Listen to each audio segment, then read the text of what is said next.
All right, beautiful people, let's call this episode 62 of the Athletic Philosopher podcast. I am your humble host, Jordan Goldstein, former professor in sport history, philosophy, psychology, sociology. There were events, there were issues, there were differences of philosophies and of, we'll just call it, moral principles that make it so I don't exist in the academy anymore. And we're very thankful for that. We are so deep in the world of fitness coaching, life coaching, intertwined, one-on-one coaching, group coaching to affect both of those, endurance training coaching, mindset performance coaching on Team Tribal as the Tribal Prof. These podcasts are excellent reflections of the ways in which I use my own experiences to help, the individuals that I coach, either one-on-one, on the team, or in my group setting, the temple. And if you are listening and you are intrigued by what you hear about my own process and how that process turns into a coaching process that allows others to create their own processes in fitness that are based on artistic sensibilities, spiritual fulfillment, creativity, curiosity, exploration, adventure, and then utilizing the truth that we mine about ourselves in the training to go after massive life goals, to dream big, and to live life by our own design and values. Well, in the show notes page, you'll find a link to be able to contact me, and we can set up a chat, and we can see if this kind of coaching is right for you. And today I want to continue to use myself as a little bit of an experiment, a little bit of a case study here when thinking about competitions and specifically selecting competitions, like why you want to do these, what particular competitions you should be aiming for, how many competitions, the intensity with which you're going after performance in these competitions, all things contest and competition. And this is sort of an addendum to episode 61, which was the year of the race. So that was the overview of me detailing why I've decided to do 5 big-time endurance races next year, 4 of them with Team Tribal and 1 of them on my own. And I used sort of my own experience to give you 3 valuable, we'll call them properties, 3 valuable properties to help you figure out what kind of competitions are best for you. And I don't have them quite off the top of my head. If you're a regular listener to this podcast, you know that a lot of this is just hitting record, allowing stream of consciousness to come out. Sometimes I've got notes, other times I don't. Today, we ain't got no notes. So I remember that effectively the big takeaway from those 3 lessons was you have to compete in a way that elevates the training. And ultimately, you have to be training in a way that elevates your life. So you have to be able to sign up for competitions that are going to ultimately elevate you as an individual.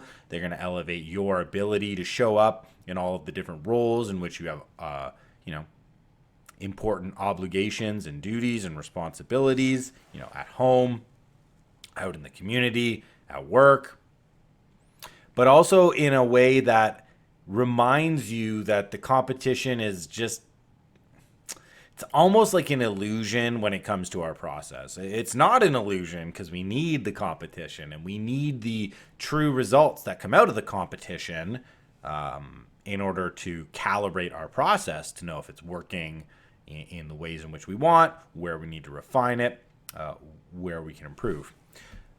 So you need the competitions, but the competitions are not really about the competitions. There are these interesting paradoxes, and I've spoken a whole bunch on these paradoxes of competition, but I want to simply talk today about why I am signing up for my very first solo race this year and why it's different and why I feel this is the right time to do it. And I'm not going to spend too much time talking specifically about that decision. What I want to do is use that as kind of a case study on how anybody can figure out what kinds of contests they may need to be signing up for, depending on where they are in their fitness journey, but most importantly, where they are in utilizing the evidence they get about themselves in the fitness arena to improve themselves outside of the arena. So we'll sort of bump around a couple of coaching examples from some of my guys that I've helped steer towards particular competitions, sometimes formal, other times just kind of like created on their own, you know. And I'm certainly a big celebrator in the unique, private, just for me kind of competition, and I've spoken about that at length as well on the podcast. But today is about, you know, those official races and having to sign up, pay your money, start at the starting line, whether that's a race or we'll just say any other contest or competition. A lot of this is going to come through in sort of race description because those are the competitions that I'm involved in, and I am generally steering the people who I coach towards. But, you know, it doesn't have to be a race for you. It doesn't have to be a race. But it does have to be a contest. I got a lot of coffee in the pot, so we'll see where this one goes. But I'm excited to dive into it, and I want to thank everybody for listening and for coming on the exploration with me. All right, so the need to sign up for a solo race.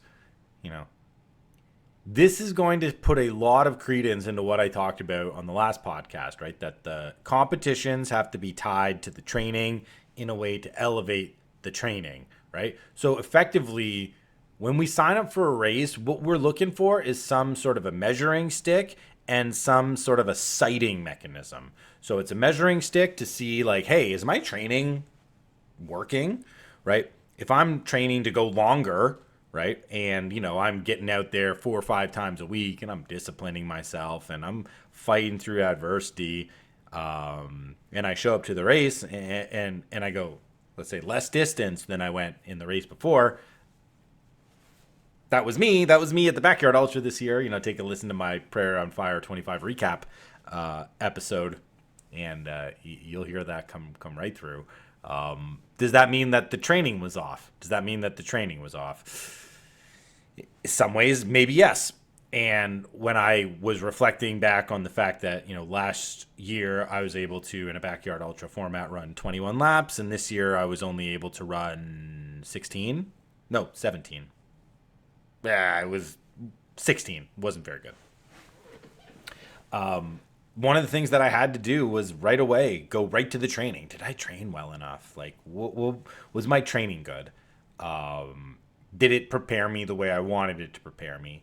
And, you know, I kind of had realized the month before that my training was going to be compromised in a big way, because we spent the final 4 weeks before what was going to be my A race of the year in a different country. So we're living in the United States. We traveled back to Canada for an entire month, living with our families. So I was in, you know, different beds, cooking in different kitchens. Didn't have my normal training routes and my equipment, and I was trying so hard not to allow that to affect my psychology. But I do believe it played a bit of a factor into preparation. But ultimately, like, when I look back at the race, it wasn't so much like the physical training that I think limited my ability to go longer. It was more so of me finding a familiar groove or a familiar pattern of behavior, which sees me giving away little bits of myself to other people during the race. And then ultimately that leaves me at a bit of a deficit when it comes to my own performance. And ultimately, I'm very happy to make this trade, and I would make it 10 times out of 10 in the competitions, because for me, the competitions are places to prove this part of me, or that's what they have been. That's what they have been ever since I got into formal racing, which, you know, I detail quite a bit in episode 61, the one right before this. But, you know, the contest reveals the truth of who you are. And if the truth of myself is always giving away little bits at a time so that I'm not able to fulfill my, we'll say, my true potential, let's say as an athlete, well, is this some kind of a pattern that I'm replicating in my life? And can I use the competition to both know this and then to correct it? That is the big reason why I have decided to sign up for a solo race this year. I want to see what I'm able to accomplish when the ability of myself to give away to others is taken off the table, right? So I don't want to have this excuse of, well, I don't need to go 100% physically in my own races because I'm expected to be here as a support, as a guide, as a mentor, as a coach, as a leader for other people. And when it came to that backyard ultra, that was certainly in guiding and coaching other athletes, but more so it was about me managing my family and ensuring that they had an amazing time over the entire race experience, not just on race day, but we had to travel down to this campsite. We stayed in an RV. My wife's aunt came to help with the kids. It was a whole big ordeal, and that was just an absolute smashing success. It was a smashing success. And I couldn't have asked for anything more on that front. Would have been a little bit nicer to have gone further, but ultimately, when you go to the race aiming at one thing, you tend to hit it. And I wasn't aiming at emptying the tank for my own physical performance. So, in a sense, my mind's always got this little bit of an out.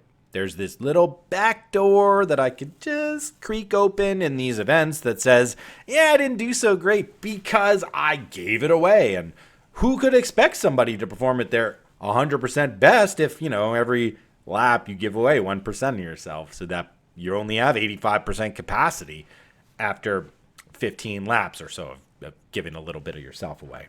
Okay. So when we are signing up for races, this is the kind of thing that one can consider.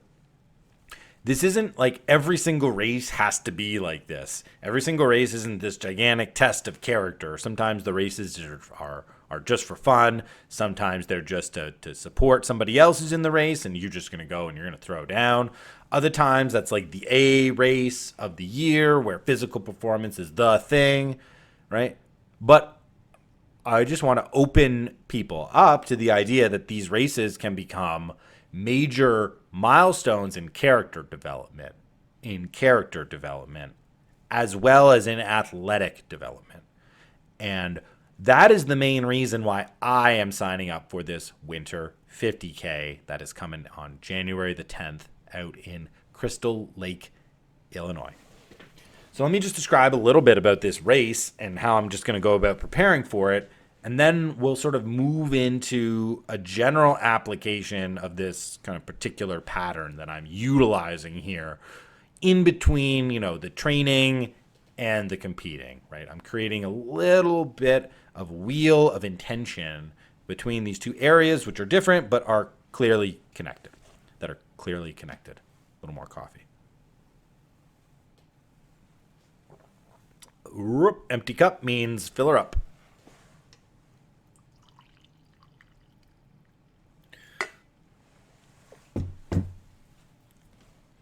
Okay, so I want to sign up for a solo race because, one, I have never done a solo race. I've done solo efforts, big time efforts where I held myself accountable to a standard. I either hit that mark or I didn't hit that mark, right? But I've never done it in a formal capacity where I'm out in public with other people all doing the same thing at the same time. That's one of these really cool back doors that a private for you informal competition gives you. It's like nobody's out there. They don't really get it. There's no comparison. You don't have to worry about that. You can just sort of lose yourself in your own effort. But there's a limit to that. Because of the honesty that's presented when you're, in front of a whole bunch of people. When you're in public, it's just different. You're exposed. You're way more vulnerable than when it's private. There's a lot more you can do to massage, manipulate, and just sort of like treat the message or treat the results in a way that is acceptable to your ego. Out in the world of the formal competition, it's like the ego is just laid out bare for the results, and you're just going to get sliced up no matter what happens. So a solo competition is a very important step in my own journey as an adult athlete. I was a hyper competitive youth athlete, hyper competitive, like the guy that winning was cool. Like I loved winning, but you know what? I hated losing worse. Losing was like death. If sports are symbolically about life or death, which they are, then losing should feel like death when you really care. And I really cared. And I didn't like losing, but I really didn't like the person that I became when I didn't like losing. So when my athletic career as a youth, came to an end through a series of nasty leg injuries, which prevented me from going to higher levels of playing soccer, I kind of made this conscious decision in my mind that I wanted to tamper down that hyper competitive part of me, the one that I hated losing. Like I didn't like that energy, and I didn't like the way that it would overtake me. I didn't feel like I could handle the emotions that came with seriously caring about winning or losing. And I think what alerted me to this was not my own winning and losing in sports, but was how when I couldn't play at a high level, I became so caught up in watching sports and having like the wins and the losses of the teams that I was following effectively be like me winning and losing. Like I became this really intense voyeur of sport. And I think a lot of guys suffer from this when their own sort of avenues for athletic excellence are closed off, and we have this hyper competitive part of ourselves, which, if you're a high level athlete, it's just kind of part of your DNA, that's got to go somewhere. And most people aren't consciously thinking about, should I tamper down this part of me which like loves winning and hates losing? No, they just you grab onto the colors of the team that's around you. This is like why university sports in the States are just so insanely passionate, and people just grab onto them. It's because it's this ready-made identity for you to walk in as a consumer of sport when you used to be a producer of athletic achievement yourself. So I've been in this long internal sort of journey of taking that hyper-competitive part of myself and placing it down under a more gracious, a more kind, a more humble, and a more service style of identity. Now, you can look at this, a whole bunch of ways, and there's certainly positives that came from that, but there was probably some negatives too in terms of settling, right? In terms of not maxing out towards achievement in areas that I was skilled in, namely academics. I'm a guy who got his PhD. And I could have, gotten the best marks at university. I could have gone to the most prestigious grad schools in the world if I had chosen that route. But I chose not to compete in the world of academics. At the same time, I chose not to compete in the world of athletics. So that necessarily meant I probably didn't try my absolute hardest in university. That's not to say I didn't do hard. I didn't do the work, guys. I was so disciplined. Like, you're not gonna find somebody who was in the library more than me in my undergrad. It was 9 to 5. I was a 9 to 5 student every day at the library, and I had 12 hours of class. So you do the math. How long was I in the library every single week? I was that guy when it was exam season. I get so angry because I have literally like 2 or 3 spots in the library where I've been going for months and months and months, and now I see all these people who haven't. Who are you? Who are you at the library? Like, I've earned that spot because I've been here every day since since before classes started. I was in the library. So it's not to say I didn't work hard and I didn't discipline myself and I didn't try hard, but I didn't care about, say, like getting the gold medal in my class, right? Being the top mark, writing the best essay, for example. And if I did care about those sort of things, would it have pushed me into a higher level of achievement? Possibly. But here's the truth. When you say you care about achievement and you go out there and you try to get it, you open yourself to the brutality of losing. You open up the ego to total disappointment. And I think it probably was a great idea for me to tamper down this hyper competitive streak. But in terms of like a pendulum, if you're one side way hard and you're trying to get to the middle, did I swing back a little too hard the other way? Yeah, it's likely. It's likely. And has that type of a settling activity maybe baked its way a little bit into my disposition? It's totally possible. In the world of academics, I'm a fairly successful academic when it came to what I was able to accomplish before age 35. I got my PhD before age 30. That's a big deal when it comes to the academic world. Some people don't get their PhDs until they're 40, and they ain't never been out in the real world either. I got my PhD before I was 30, and I took 2 sabbaticals in between each of my degrees. I took 18 months off after my first, after undergrad, getting into my master's, and then I took 12 months off in between my master's and my PhD. So if I just gone straight through, and there's a reason I didn't, I could have been getting my PhD when I was like 27 or 28, which is very young. My dissertation, I got it right here. My dissertation, my committee at the University of Western Ontario was made up of some of the hardest hitters in my field of sport history. I had 2 of the most preeminent Canadian sport historians and one of the world's greatest Olympic sport historians. So we're talking about like top 3 globally in their field. They were all on my committee.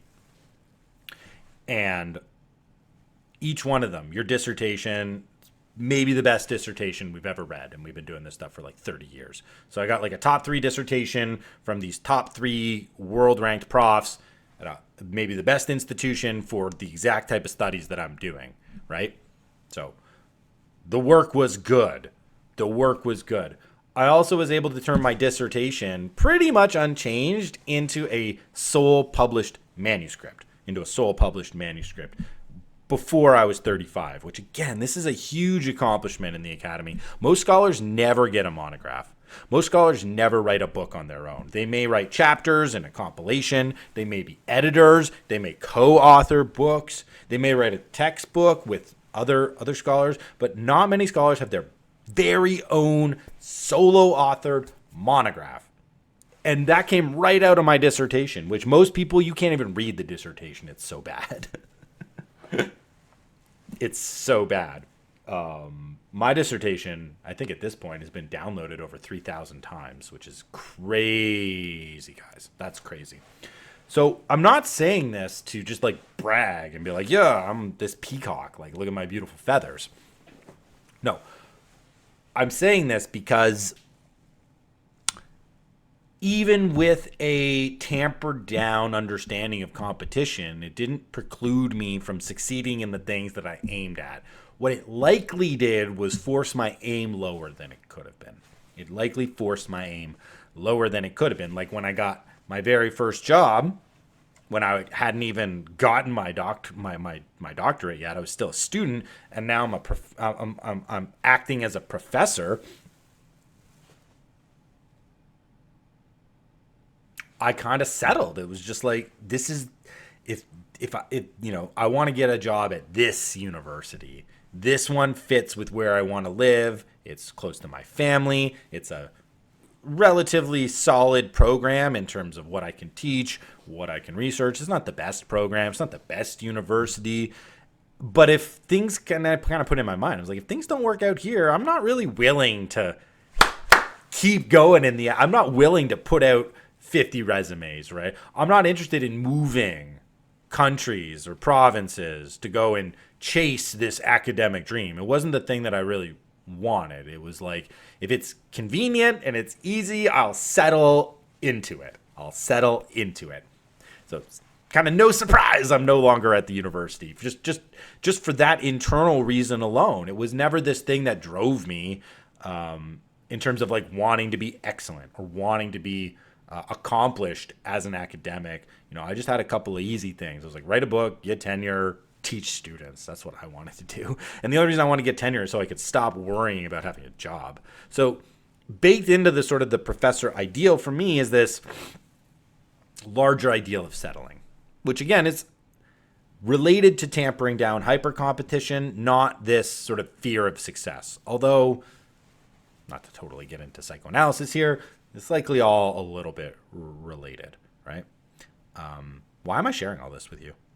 I'm sharing all this with you so that you can understand the openness and vulnerability that's necessary if you want to utilize athletic training as this kind of self-discovery, self-knowing, calibrating activity for the rest of my life's aim. So when I say like I need a solo race, for me, the context runs deep. It's not like, I really want to just max out 100 of my physical potential. No, it's through this deep internal knowing about myself, right? That I've been just sort of experimenting with for what are we coming up like 15 plus years of this stuff? Almost 2 decades. I'm old, right? Like that's why I'm sharing this. That's why I'm opening up. That's why I'm putting it all on the table, because I want you who is listening to be able to do this for yourself. If you desire to use the athletic training for its proper use, for its most valuable potential, which is as this self-knowing mechanism that is then going to allow me to generate positive characteristics about myself, to gain virtues and incorporate them into my being. And then I'm going to be able to actualize them out in the real world. So that's why we share. So now that you know this little bit about me and about this sort of proclivity to, when the chance came to become ultra competitive in something or to tamper back and sort of settle on a process, I've been settling on process for a long time, and I've rarely made that choice to go into hyper competitive mode, right? Even when I decided like to get into business and to leave the academy, it was never, I got to make X amount. Well, I have an idea of what I want to make, but it's not so that I can tell other people this is what I can make. It's so that I can have a healthy, I can work, gain a healthy wage, and effectively serve the best way that I can see, both for my family and for the people that I'm going to be coaching. But it was never like I gotta succeed at all costs, right? It was, I'm only going to succeed if it's properly harmonized, right, with all the other areas of my life, which is, that is definitely a form of settling. There's no like monk mode of 12 hours a day for 2 years just to build the business into the biggest success it can be. It's more like some days you get 6 hours uninterrupted to do your work. Some days it's like 2 hours of calls, 3 hours of kid stuff, 2 hours of house stuff, 1 hour creative work, like training. Like it's much more about fitting it in and about figuring out how it works with my entire life, which, a lot of the podcasts I record are about exactly that, about how we fit it all in and make it work. And just gives you, again, this other sense that the training and the competing have to flow with my life, and they have to elevate and they have to enhance my life. If either start to detract or take away from my ability to be the best dad and husband and sort of, we'll call him peacemaker in the home, I ain't want any of that. I don't want any of that. But without this deep honesty in yourself, you're just not going to know what you may be lacking and what a competition could help you bring out. So solo race, what I'm attempting to do is take all of the excuses away from myself. All of the excuses, so that I can not like obsess and overemphasize the competitive nature of the contest, but so that I'll just sort of naturally fall into the groove. That I'll just naturally fall into the groove. And I'll remind myself a little bit of, this is what it's like to really care about wanting to pass that guy up ahead of you and to make sure that the person behind you never steps 1 foot in front of you.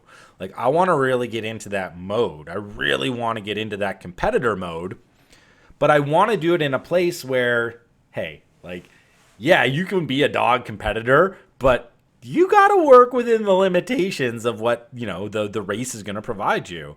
So now that I'm actually talking out loud about this, this is a live realization that I've had just through this monologue and dialogue with you, the listener. Monologue with myself, dialogue maybe with the listener. One of the reasons I told myself when I was getting into trail running, hey, I don't necessarily want to get into racing. Why? I'm a little bit scared of that hyper-competitive guy that I've been working on restraining for so long. Because when you're running a trail, this is my Bible of trail running. It's like, what's the number one rule of trail running? Like, what's the number one commandment? Thou shalt not fall. Thou shalt not fall is the number one rule of trail running, because if you fall, you may get injured. And if you're injured, guess what you ain't going to be doing no more? Trail running. So, like, each run has to set up the next run. Therefore, the most important thing of each run is not getting injured. So, when I'm on the trails, now I'm talking about this, man, I was silly. You can see how the mind just like attaches itself to these thought patterns and goes wild with them. And it creates what you think are these like bulletproof steel man style arguments, but they're really just like these just scratch and sniff. And it's like, that kind of smells like BS there. Kind of smells like BS, man. When I'm on a trail, I'm automatically restraining motions, right? And when it's the winter, I'm like dialed into the fact that every single step could be my last. Like, when you're in the winter, the best way to attack a trail is to assume every single time you step on the ground, you're going to be stepping on a patch of black ice. That's the best way to go about it. It forces a receptivity and a responsiveness into your feet. It forces you kind of up onto your toes in terms of your running gait so that you can leverage a slip, right? You're not going to be whoosh, foot flying out. Your foot's going to be able to dig in and find resistance and friction. If you do end up with a little bit of a slipping situation, I've never gone whoosh. I've never gone like that.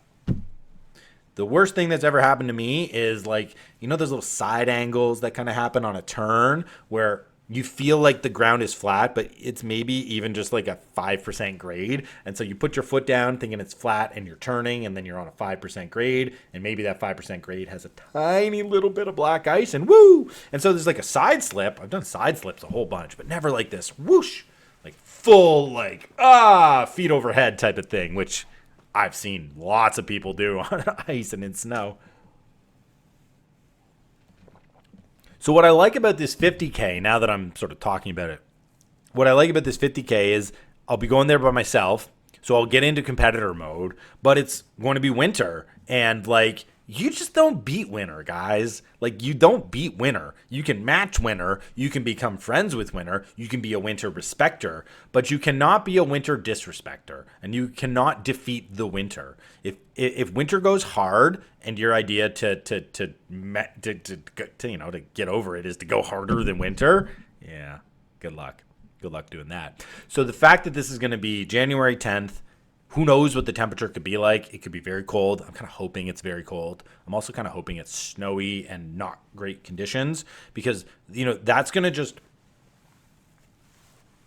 communicate to me the ways in which I have to restrain myself, and then sort of competition will just naturally occur within the constraints of the natural environment.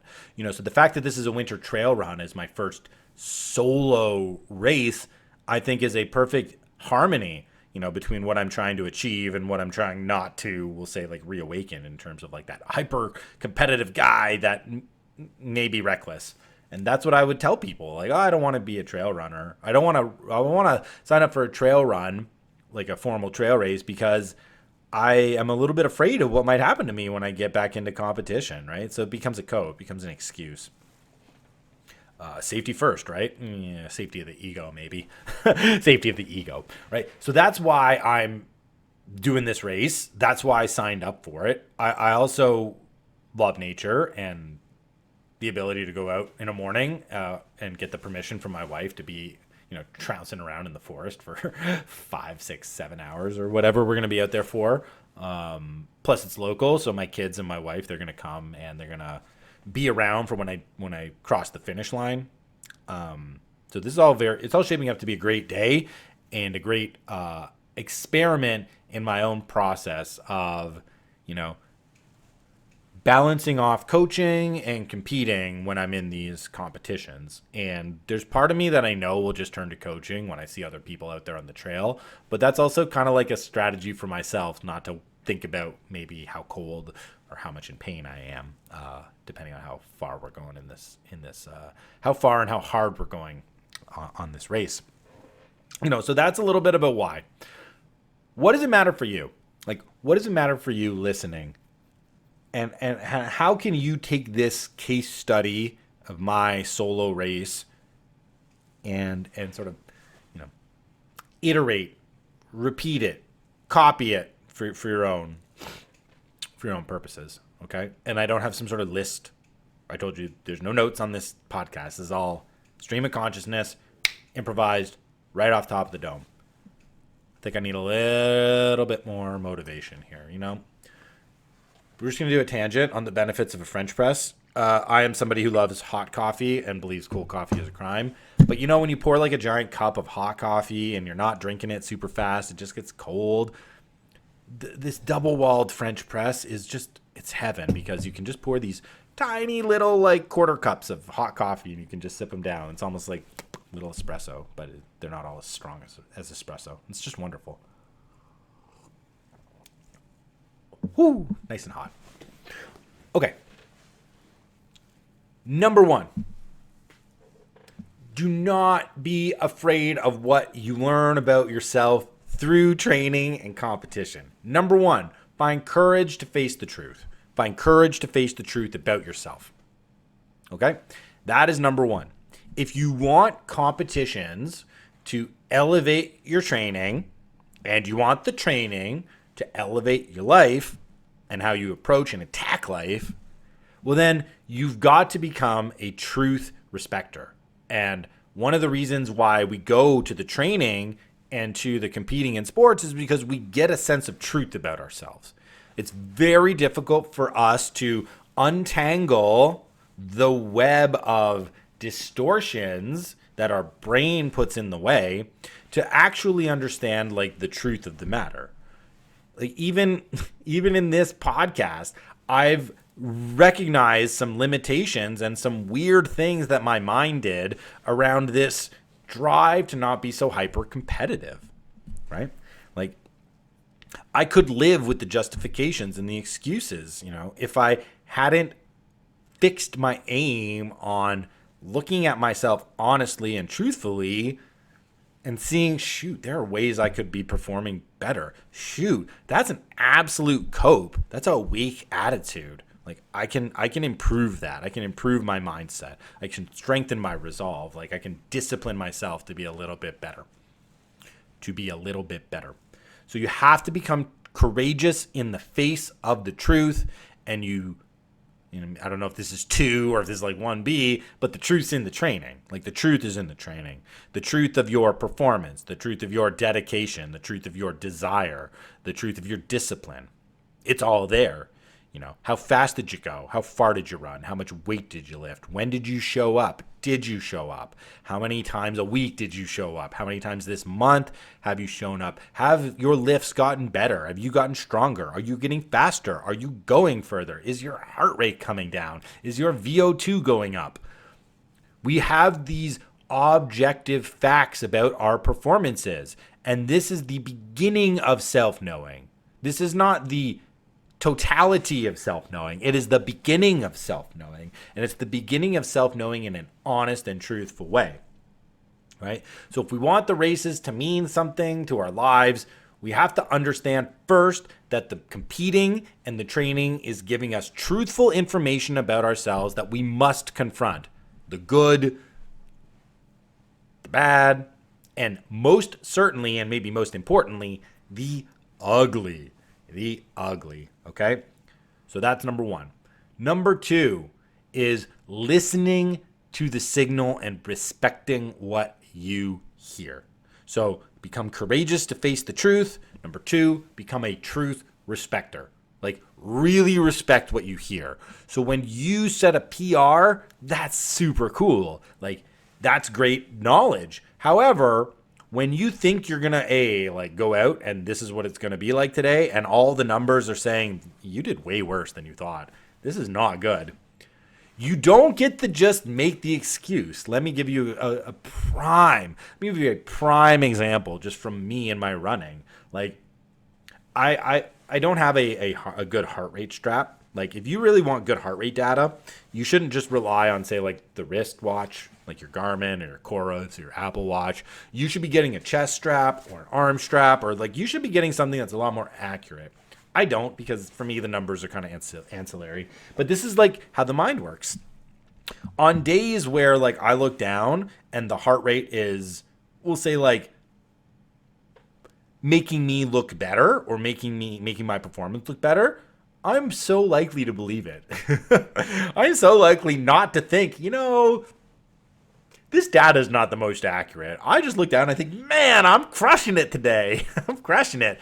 But, if I look down and all of a sudden, like, the heart rate's a little bit higher than I think it should be for the pace that I'm running, well then, yeah, the data's not, I think maybe it's the tightness, like, when it's more accurate, I'm tied up against the skin, not loosey, like, I should probably tighten up my watch band here, and then I'll get a more accurate reading, and because I'm not this bad. Like, it's not, I don't need to work this hard to go this fast, right? So even like in the moment, the mind is about to like grab onto whatever thing you can use to make the ego feel good about itself in the moment. And it's not interested in the fact that, the data is just not reliable when you set the PR or when you're having a dog day. So don't give yourself the giant credit when you hit the PR, but don't beat yourself up when you're on the dog day. And of course the brain's like, nah, my PRs are all gold. And the dog days, I'm going to excuse these away.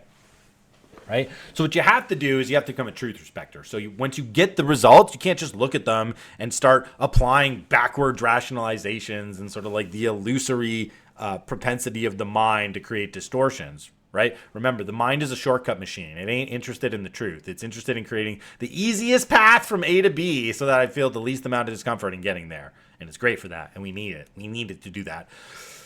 But it ain't interested in the truth, but you got to be interested in the truth. You really got to be interested in the truth. Okay, so we have to become courageous to look at what we see and not be afraid of the less than flattering things that the training and the competing reveal about ourselves. Okay, more coffee. So number 3, once you respect the signal, then you are identifying strengths and weaknesses within yourself. Okay, so you may recognize, I got the strongest mindset of anybody out here, guys. I never skip workouts. I always give my best. I'm totally willing to live by the results, but like my willpower to fight through pain is not there. That's something that I think I actually need to get. I think my willpower to eat physical pain, I think it's at a relatively high threshold, but I don't know if it's high enough to max out my physical performance. And how would I know that about myself? Well, I just look at the ways in which I've been training for the past 10 years. I'm not somebody who goes out and does a lot of super duper fast road running or test running because I prefer the challenge of nature. I prefer trails, which this is not easy. Like, to get up in the dark in January and go out and run in 1.5 feet of snow when it's negative 25 Celsius out, like, that takes a lot. Okay, so I'm not trying to undercut my ability to face discomfort, but when it comes to like hitting that zone 5 threshold and how long can you go there, I'm not doing a lot of sprint style workouts. I'm not really pushing myself. And maybe it's because I don't necessarily like getting into that really painful place. Maybe I just don't want it bad enough to hurt that much. Maybe I do. Maybe that's something I got to go figure out in the race, right? So just knowing that I've trained in a particular way for particular reasons because I enjoy X challenge could also mean maybe I'm running a bit away from Y challenge. And so maybe something that involves Y challenge is kind of what I need in a race, right? So if the propensity to not punch through physical pain may be present in my training, a race which could put me in the position to have to punch through, maybe that's the way to go about strengthening this limitation or strengthening this weakness that's inside of me. Okay? So again, the self-knowing, the courage to face the truth, and then the bravery to respect the truth, that gives me the power to then act on the truth. That gives me the power to act on the truth. So if I am explicitly connecting the training to self-knowing, okay, now the competitions become excellent places for me to continue to experiment with that knowledge that I'm getting, to see if that is the true thing or if that's another one of these distortions of the mind. So when it comes to number 3, which is acting, right? This is where signing up for a race or competition could come into play if we are looking to utilize training and competing as these virtue generating, character enhancing, life altering activities, which they are and is their intended purpose from the people who created them. And that's not what most people do with them these days.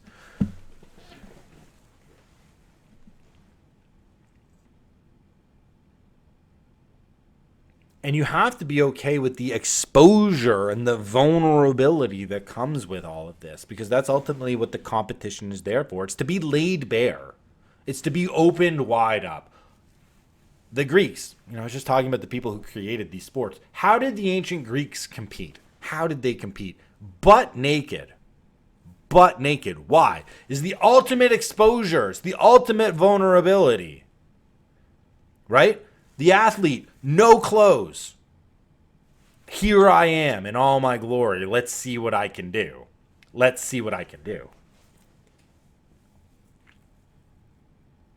So we have to be willing to expose ourselves then. So if number 3 is actualizing on the truth, right? Moving in a way to enhance the good things and to improve the limitations that we find out about ourselves, well, then the final step is displaying character arc in public and exposing myself to the risk that I may be hollow. I may be a hollow person. Okay? Because that's ultimately what we put on the line. This is why we celebrate the starting line, and the finish line becomes the illusion even inside these races. I want the power of the transcendence that the training gives me. And the transcendence is me understanding my internal limitations and weak points and striving through my own hard work, ambition, dedication, talent, and skill to overcome them. That's the transcendence. And if I can do that in the training, well, that means when I show up to the starting line, I'm here to proclaim myself. I'm here to celebrate myself. I'm here to test myself righteously to see if I measure up both to the objective standard of the race and the internal standard of the character that I'm hoping to improve by training and by competing.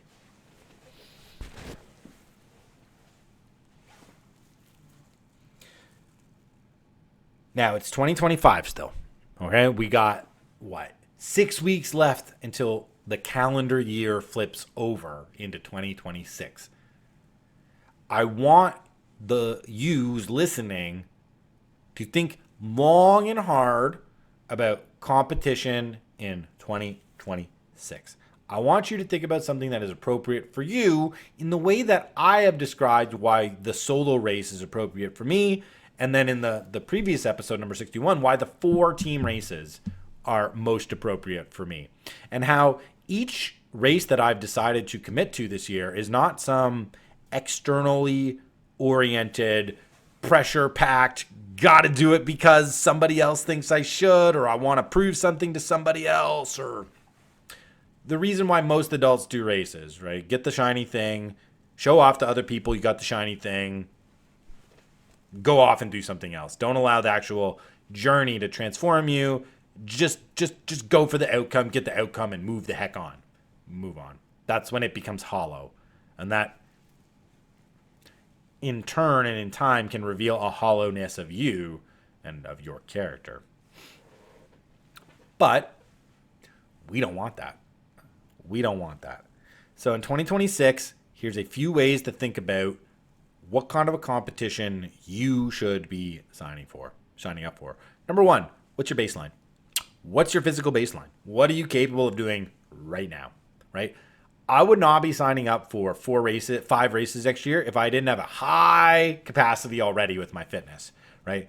I'm somebody who signs up for a 50-mile trail race so that I can coach somebody to go right through that 50 miles with them. Like, I'm not a pacer. I don't come in halfway through the race. I do the entire race with people. Like, I'm fit enough to be able to not care about what I'm doing all day pretty much on a 50 miler and put myself in the back seat for 90% of the race. And it's never like, ooh, that was a bad physical decision for me. It was, shoot, I should have brought more stuff so I could have helped more, right? So my physical baseline is high. In terms of like branching into the world of triathlon, which is what I'll be doing next year, I'm not new to swimming. I'm not new to biking. I've done these things. I understand how to do them. I have the fitness level and the competency to be able to go out and do a half Ironman tomorrow. It would be ugly. Wouldn't be the best I could do, but I could do it, and it wouldn't be like this gigantic, wow, that's the hardest thing I've ever done. Like, and I'm not just bragging. Again, so I'm not peacocking here. It's just, this is the truth. This is the truth. Okay? So if my baseline was much lower, I wouldn't be as ambitious in taking on all the races, but I feel as if I don't need to do so much more in the training in order for me to be able to go out and accomplish those goals. Your baseline may be something completely different, and you may want to radically improve your baseline. So let's put it in running context. You're somebody who's like, I really don't like running. Running a 5K is not the easiest thing in the world for me, but I'm not really in good shape, and I really want 2026 to be a year where I get into shape. Maybe I pick a race that's a little bit above what I think I can do. So if a 5K is tricky and you're like, you know what's kind of scary is a marathon, why not just go right to a 50K? Why not just go to a 50K, right? Instead, because that extra little bit could be the urgency, could be the fear, right? That, shoot, I signed up for something I'm maybe not ready for. And then that internal fear of not being ready is going to provide you with the discipline in order to get after it hard so that when you show up to the start line, you're not worried. This is exactly the kind of mindset I used to take, because I was talking about the library earlier and being a student. This is exactly the same mindset I would take on day 1 and why you'd see me on day 2 in the library for 8 hours of the day. On day 1 of class, because I was a history student, all my classes are essay classes. So I know, in December and in April, I'm going to be handing in like 4 massive essays. And these are not things that can come together in a week. Each one requires like an incredible amount of time in terms of selecting your topic, doing the initial research, formulating your initial research into some sort of a loose structure, getting a thesis, doing your secondary and your tertiary research, putting together your rough draft, going to the professor, getting ideas, like refining, seeing what works, what doesn't. Each one of these is like a months-long process. Plus, you've got to be doing your readings for the class, for your exams, and there's assignments. So there's a lot of work. And I would just, day 1, I was like, you know what? If I'm not training, if I'm not like in the library tomorrow getting a handle on all my essays and staying on top of my readings, I'm going to be screwed. I'm going to be torched by the time October, November rolls around. And then when December comes, I'm just going to be scrambling. I'm going to be pulling all-nighters, and I'm going to be getting terrible marks, right? So you can let the fear of like seemingly too much drive you towards discipline. If that's where you are, if that's your context, if that's the path that you internally, right? And this is why the training and the competing is so powerful. It's like if you show up to the turkey trot, this is perfect. If you show up to the turkey trot on Thanksgiving and you run the 5K and like you're huffing and puffing after 1K and you end up having to walk and you're like, man, this is just a bad look for me and I desire to do better physically, that might be a good indication that you should sign up for a big race that's a little bit scary so that you don't show up and embarrass yourself, right? And this is a big important factor of the public performative element of sport, is because we risk our reputations. We risk our self-identity. Because if I show up and I say I'm going to be a competent performer, but I ain't trained and I'm totally incompetent, well, then I just exposed myself as someone who's willing to be humiliated. And what does that say about my self-worth and my dignity and my conception of myself? It means I probably don't think very highly of myself. And if I don't think very highly of myself, that means I'm not worth it. That means I'm not worth it. Okay? So that can be a very powerful crucible for a lot of people. Somebody may be in the exact opposite boat when it comes to fitness. They may have burned themselves out. They may have burned themselves out, where they're just in the gym too much. They're pushing too hard. They only care about the results, right? And eventually the outcomes do not match the work I'm putting in, and I start to get demoralized, right? Because now I'm at the margins of achievement and it's just much more difficult for me to squeak out the objective results. Somebody like that, maybe you don't even race for yourself this year. Maybe you're racing only in support of other people chasing their goals.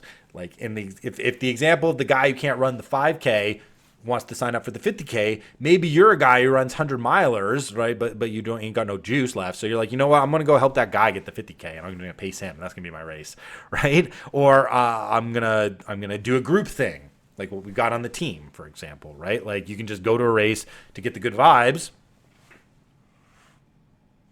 and be with people, right? But it's dependent on each individual, right? On how you're going to know what race or what contest is appropriate for you. And it's always revealed through the training first. It's always revealed through my motivation to train, through my dedication to train, through my discipline to train, through what I enjoy about training. What are the things I'm doing in training? What is my training doing in terms of progressing my skills and my talent, right? The training is the place where I get the signal. And the competition is where I go to actualize what the signal is pointing me towards, right?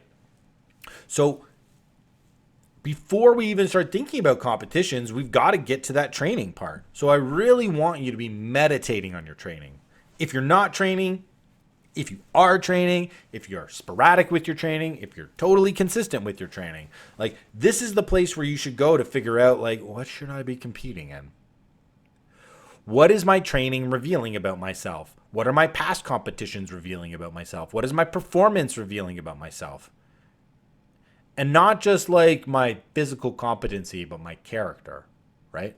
Just as I mentioned, for me, it's this balance between hyper competition and not competing at all that I'm trying to figure out. And this is not just a few months that I've noticed this within me. This is like coming up 2 decades now of me actively thinking about this harmony inside of me and recognizing now is the time to swing the pendulum a little bit more towards the competitive part, especially because I want to start encouraging my children to aim towards excellence.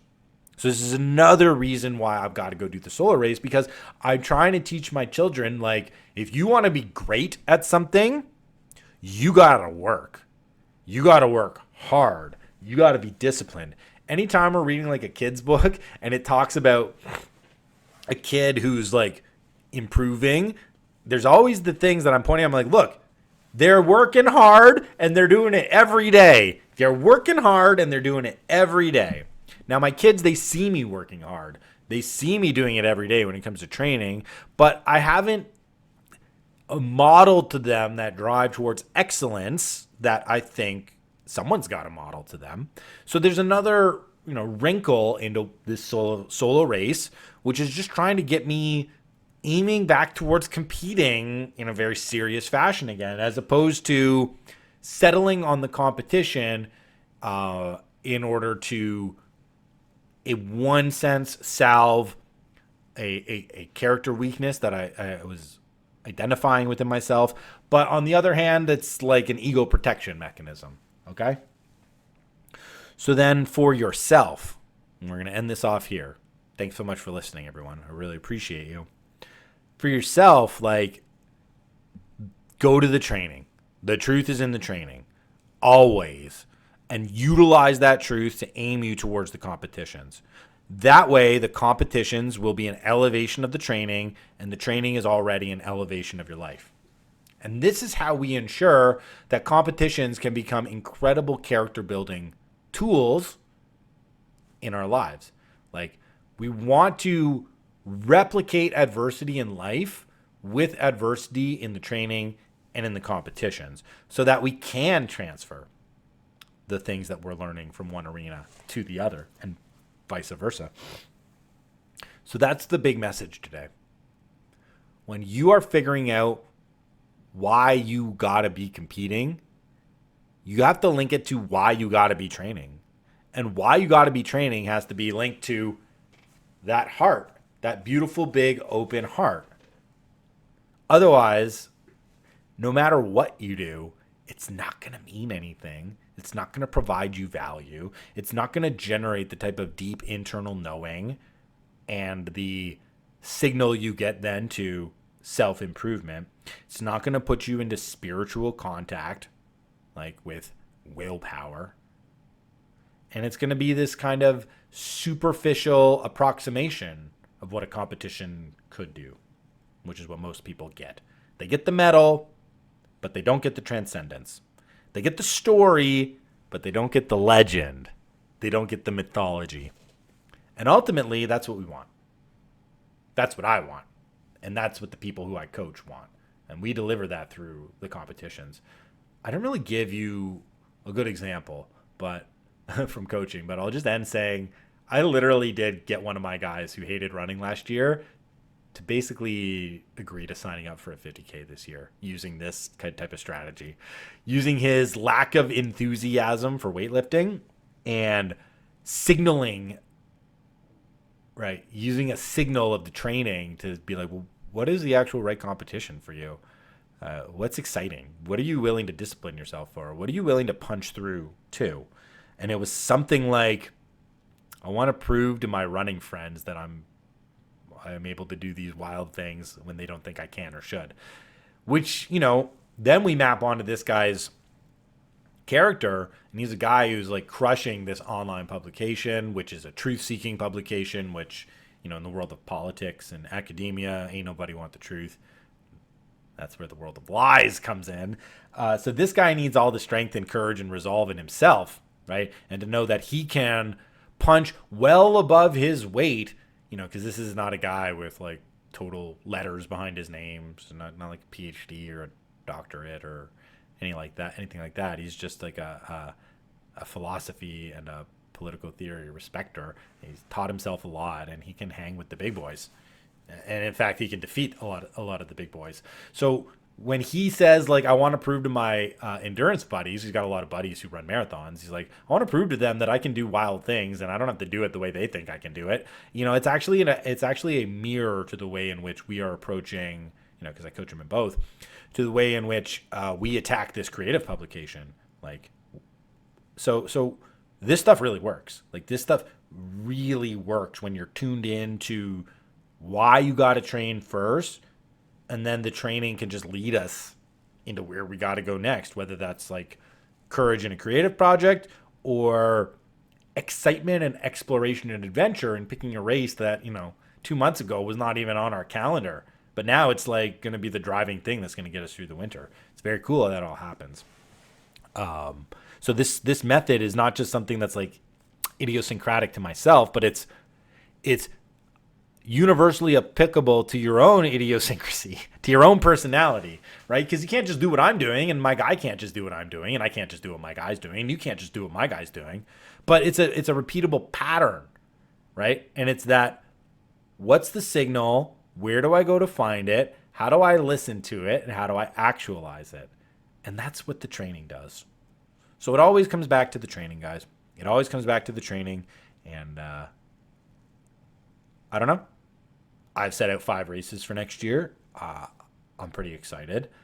I will just throw this one out there. If you are thinking about a race and you're not quite sure what you want to do, 2026 Prairie on Fire Backyard Ultra in Cicero, Indiana.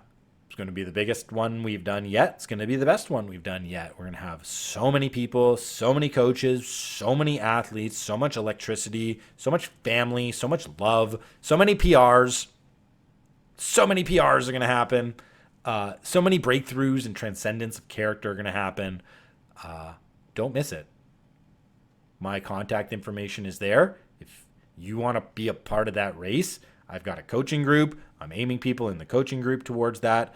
Tribal training is also, if you're like serious about becoming an athlete, we are throwing down hard next year. We got coach coming to be in the race. We got people signing up to get into the race. We got some of our best runners, some of our biggest dogs coming to the race next year. You want to be a part of it. You want to be a part of it. I can guarantee you, whatever life context you find yourself in, that race is going to map to it. It's a beautiful race for that reason. It's a race without an end, which means it can also be a race without a strong definition, which means we can make the race our own, which means it's perfect for this type of meaning making and character understanding that we want competition to be, and that I've just spelled out in this podcast. So here you go. As your opportunity. The year of the race is 2026. Come join the fun. Peace and love. We'll catch you in the next one.